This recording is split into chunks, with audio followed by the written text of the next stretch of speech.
Hi friends, నేను మీ Nanaji Gonnabathula. Board of intermediate examination practice చేస్తున్నటువంటి విద్యార్థులందరి కోసం very important, most important, very short answer questions అని మీకు ఇవ్వడం జరుగుతుంది.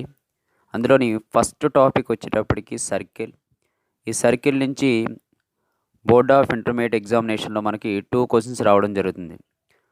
ఫస్ట్ క్వశ్చన్లోని 1 to 10 అంటే సర్కిల్ అనే టాపిక్లోని ఫస్ట్ 1 to 10 క్వశ్చన్స్ అనేవి మీరు ప్రాపర్గా ప్రాక్టీస్ చేసినట్లయితే మ్యాక్సిమం 80% అనేది ఈ క్వశ్చన్ అనేది తప్పనిసరిగా రావడం జరుగుతుంది. ఇందులోని సర్కిల్లో మనకి పబ్లిక్ ఎగ్జామినేషన్లోని 2 క్వశ్చన్స్ రావడం జరుగుతుంది కాబట్టి ఫస్ట్ క్వశ్చన్కి 1 to 10, అలాగే సెకండ్ క్వశ్చన్కి మళ్ళీ 1 to 10 క్వశ్చన్స్ అనేది మీకు ఇవ్వడం జరుగుతుంది.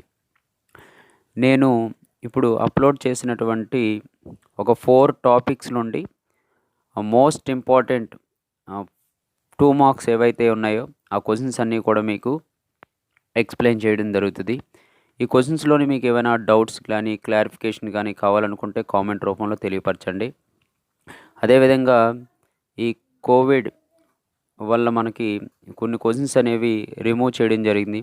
అవి రిమూవ్ చేయగా రిమైనింగ్ ఇంపార్టెంట్ క్వశ్చన్స్ ఏవైతే ఉన్నాయో ఆ క్వశ్చన్స్ని ఇవ్వడం జరిగింది. అందులో సర్కిల్ నుంచి ఓవరాల్గా 20 క్వశ్చన్ నెంబర్ 1లో 1 to 10, అలాగే క్వశ్చన్ నెంబర్ 2లోని 1 to 10 క్వశ్చన్స్ అనేవి మీకు ఇవ్వడం జరిగింది. అలాగే నెక్స్ట్ టాపిక్ వచ్చేటప్పటికి సిస్టమ్ ఆఫ్ సర్కిల్. ఈ సిస్టమ్ ఆఫ్ సర్కిల్ అనే టాపిక్ నుండి మనకి బోర్డ్ ఆఫ్ ఇంటర్మీడియట్ ఎగ్జామినేషన్లోని ఒక 2 మార్క్స్ క్వశ్చన్స్ అనేది మస్ట్ అండ్ షుడ్గా రావడం అనేది జరుగుతుంది. దానిలోని మోస్ట్ ఇంపార్టెంట్ 2 మార్క్స్ క్వశ్చన్స్ని మీకు ఒక 1 to 10 క్వశ్చన్స్ అనేవి మీకు ఇవ్వడం జరిగింది. అంటే సర్కిల్ నుంచి ఓవరాల్గా 20 క్వశ్చన్స్ ఇచ్చాను. ఆ 20 క్వశ్చన్స్ను మీరు ప్రాపర్గా ప్రాక్టీస్ చేసిన తర్వాత అడిషన్గా కావాలని కోరుకునే వాళ్ళందరూ కూడా కామెంట్ రూపంలో కామెంట్ తెలియపరచండి. ఇంకొక 20 క్వశ్చన్స్ అనేది ఇవ్వడం జరుగుతుంది. లేదా సరిపోతుంది మనకి యావరేజ్ స్టూడెంట్ అనుకున్న వాళ్ళందరూ కూడా ఈ 20 క్వశ్చన్స్ని ప్రాపర్గా ప్రాక్టీస్ చేసినట్లయితే సరిపోతుంది. అలాగే రిమైనింగ్ మనకి సిస్టమ్ ఆఫ్ సర్కిల్లోని 1 to 10 క్వశ్చన్స్ అనేది ఇవ్వడం జరిగింది. ఈ 1 to 10 క్వశ్చన్స్ అనేది మీరు క్లియర్గా రాసుకొని ఏవైనా డౌట్స్ ఉన్నట్లయితే కామెంట్ రూపంలో తెలియపరిచినట్లయితే మీకు ఈ సిస్టమ్ ఆఫ్ సర్కిల్ని కూడా తెలిసిపోతుంది. అలాగే నెక్స్ట్ పారాబోలా నుంచి మనకి ఒక 10 క్వశ్చన్స్ ఇవ్వడం జరిగింది.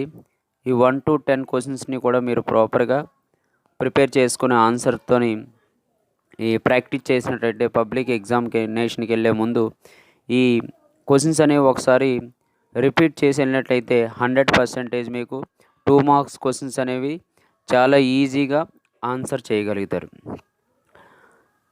అలాగే హైపర్బోలా అనే టాపిక్స్ నుంచి మనకి 1 to 10 క్వశ్చన్స్ అనేది ఇవ్వడం జరిగింది. ఓవరాల్గా మీకు సర్కిల్ నుంచి 20 క్వశ్చన్స్, సిస్టమ్ ఆఫ్ సర్కిల్ నుంచి 10 క్వశ్చన్స్, పారాబోలా నుంచి 10 క్వశ్చన్స్, హైపర్బోలా నుంచి 10 క్వశ్చన్స్, ఓవరాల్గా మనకి ఒక 4 topics circle, system of circle, parabola, hyperbola ఈ టాపిక్స్ నుంచి ఓవరాల్గా మనకి 50 క్వశ్చన్స్ అనేది ఇవ్వడం జరిగింది. ఈ 50 క్వశ్చన్స్ని కూడా ప్రతి ఒక్కరూ చాలా క్లియర్గా, కేర్ఫుల్గా ఈచ్ అండ్ ఎవ్రీ ఆన్సర్ని చాలా ఈజీగా చేయగలుగుతారని, మీకు ఏమైనా నేను ఎక్స్ప్లెయిన్ చేసినప్పుడు ఇచ్చినటువంటి లిస్ట్ ఆఫ్ క్వశ్చన్స్లో ఏవైనా డౌట్స్ ఉంటే కామెంట్ రూపంలో కామెంట్ని తెలియపరుస్తారని కోరుకుంటున్నాను.